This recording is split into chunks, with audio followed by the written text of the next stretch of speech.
ini Ketua Relawan Jamila. Ya, terima kasih banyak sudah mempersiapkan semuanya dengan baik. Kemudian yang saya hormati juga ketua-ketua partai pengusung saya, baik ketua partai PDIP Kabupaten ND, coba diri dong, kakak ganteng ini, Ferry Kaso. Saya mohon maaf kalau belum hafal semua nama karena banyak sekali. Tapi saya sebutkan satu-satu jabatannya. Ketua Partai Buruh, ya kakak, terima kasih untuk sambutannya tadi. Kemudian juga Ketua Partai Hanura, partai pengusung saya. Nah, yang tidak ada mungkin Ketua Partai Bulan Bintang. Oh, lagi di utara ya. Oh, baik.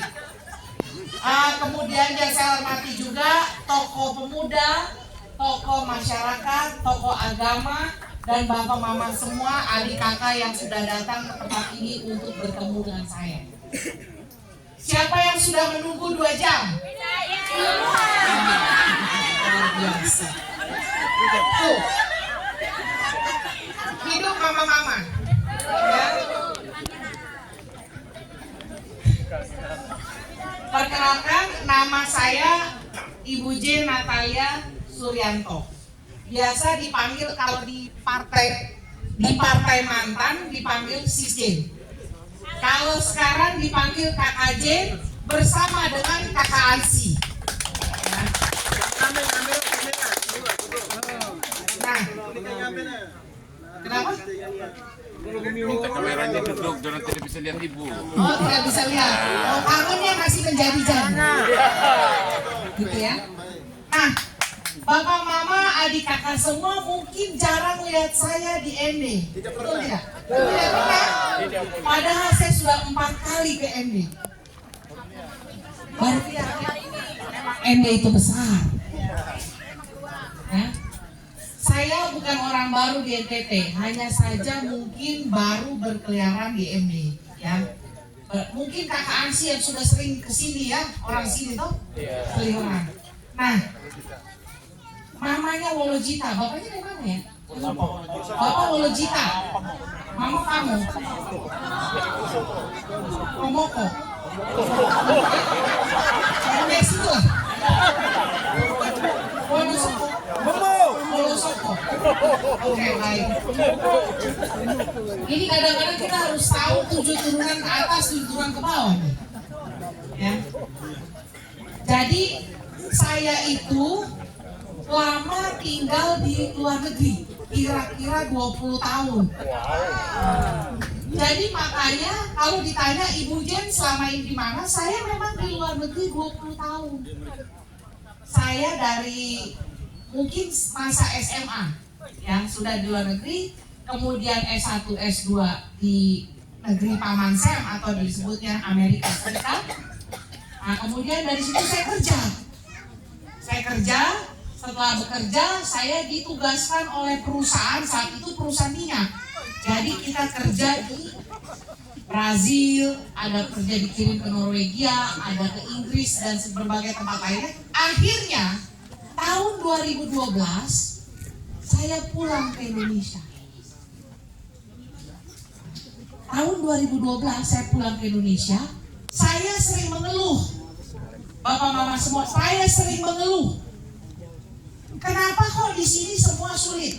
Bikin SIM sulit, bikin IMB sulit, bikin STNK sulit, betul tidak? Betul. BPJS apalagi, sekolah apalagi, ya. Dan saya tahu karena masyarakat sering minta bantuan saya, karena saya sering mengeluh. Kami semua yang sama-sama pulang dari luar negeri itu membentuk satu komunitas diaspora yang isinya tukang mengeluh semua. Betul. Akhirnya kami bertemu dengan seseorang yang cukup gila, yang bernama Pak Ahok. Nah, bapak yang cukup gila itu dia mengatakan pada kami, kamu punya 2 pilihan. Yang pertama, kamu mau cepat mati karena stroke, stres, marah-marah terus, atau yang kedua, kamu mau berbuat sesuatu untuk negara ini karena kamu sudah memilih untuk pulang. Akhirnya kami lakukan yang kedua. Kami memilih untuk melakukan sesuatu. Nah, 2013 kami masuk pelayanan di Papua, 2014 di Papua Barat, ibu kotanya Sorong. 2015 saya masuk ke Nusa Tenggara Timur. Waktu itu kita masuknya begini, kita lihat kabupaten yang paling miskin, kita ambil dari bawah. Puji Tuhan, alhamdulillah, ND bukan kabupaten yang paling miskin. Ya, tepuk tangan buat semua. Jadi pada saat itu kami masuk dari Pulau Sumba. Apa yang kita lakukan di Sumba? Pertama, kami membantu para guru-guru yang pada saat itu honorer. Bapak Mama, gaji guru honorer itu 200.000 satu bulan. 2015, betul tidak? Betul. Saya tahu. 200.000 satu bulan, kita ngajarin anak orang, anak sendiri nggak bisa makan. Betul tidak? Akhirnya kita berikan bantuan 750.000 satu bulan untuk tunjangan supaya guru-guru honorer bisa hidup. Dan kemudian kita berikan juga pelatihan guru-guru karena anak-anak ada gurunya. Guru-guru siapa gurunya? Nggak ada. Akhirnya kita berikan mereka pelatihan. Saya bawakan profesor dari Bandung ke Sumba untuk melatih guru-guru ini supaya mereka bisa mengajar dengan menyenangkan. Kalau gurunya pintar, muridnya nah, kalau gurunya nggak tahu apa yang diajarin, muridnya kabur. Betul. Nah, berlanjut kembali, saya masuk ke program universitas. Saya selalu punya hati untuk universitas. Ya, saya separuh dosen.